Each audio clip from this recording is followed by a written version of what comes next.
Hi there, welcome to the HighPeakBiker. So today I'm going to just go through just a snippet of some of the footage that I took and the skilled biker took when we went out for the day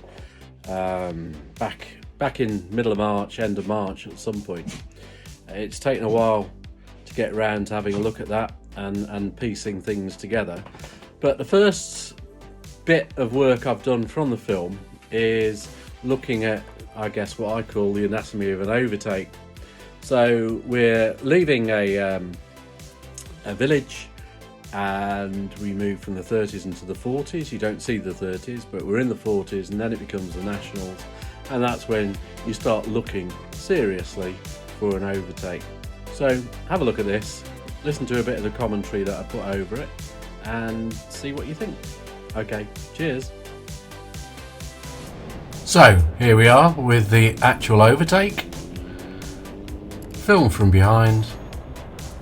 But how do you build up to that point? Here we are following the cars, holding right back to get the long view into the nationals,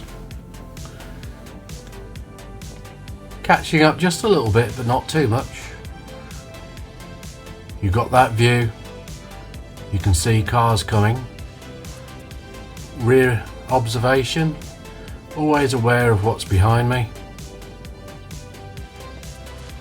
always concentrating there on what's in front. I can't overtake and come in because the cars are too close to each other. I haven't got a bubble of safety, so I need to have a position where I can overtake. I'm going out and having a look. If you notice, once out, it's a binary decision. Is it on? Is it not on? This was, and off I went. If you notice the car in front, if you freeze frame any of this, you can see, I can always see the roof of that car. I've always got a full understanding of the fact that I can stop in the distance and I can see to be clear.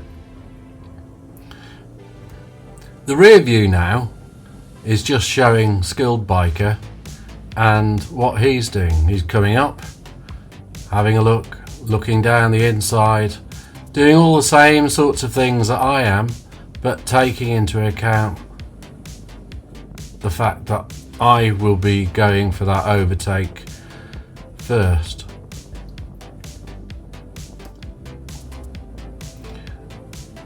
When I start to move out for that final section, the final few cars go past, I've got a little better view.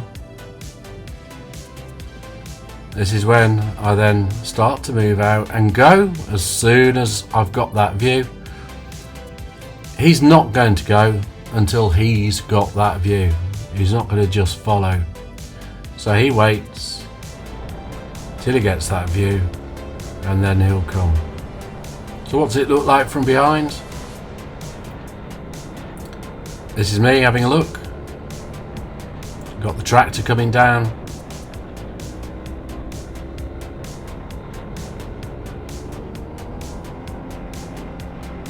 Series of cars come through just after we've gone through the nationals. But this is where I'm starting to move around in the road a bit more. Having a look down the inside, having a look on the outside. You can see my head looking in the mirrors, doing the shoulder checks or lifesavers when necessary, but doing mirror checks. I always know what's behind. I know if there's anything coming up behind skilled biker. Having a look, going out.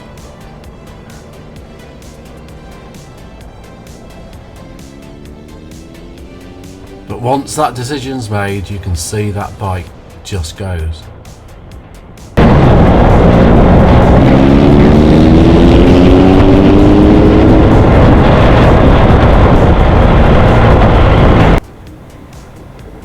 Remember, don't start accelerating until you're committed to that overtake. Move out, accelerate. You've then got the safety of coming back in if you need to. And here the skilled biker comes down with a much more leisurely one.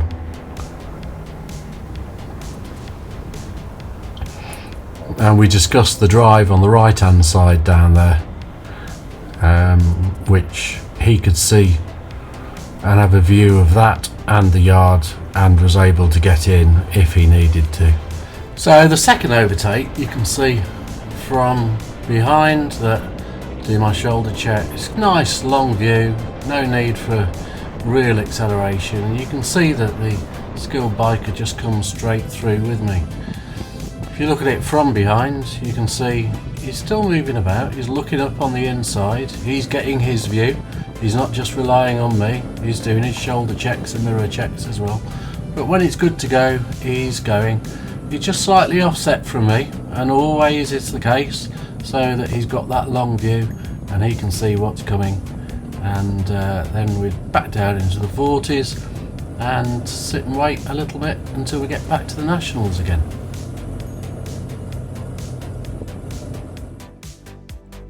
Right, I hope you enjoyed that or found it useful, and if you don't subscribe then please do subscribe. And I've got quite a few more videos coming up taken from the ride out with the HighPeakBiker and skilled biker when we went out on that day.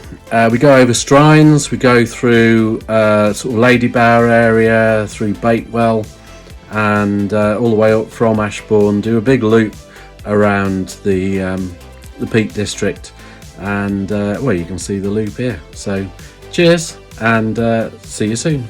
Bye. Okay, so I'll leave you with the screen recording of the Relive app, and you can see in general terms our route, where we went, and the loop around the Peak District. Some fantastic roads, and over the coming videos you'll see a lot more of them.